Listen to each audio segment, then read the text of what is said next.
Created by my guide.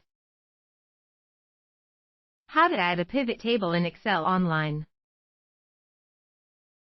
Select data for which you want to create pivot table. Ensure that data is structured in rows and columns and you have header rows. Click on Insert. Click on Pivot Table. Select Table/Range. Click on OK.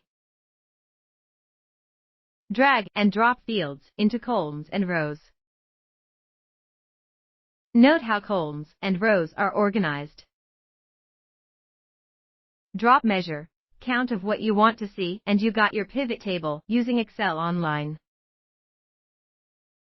Thank you. Created by my guide.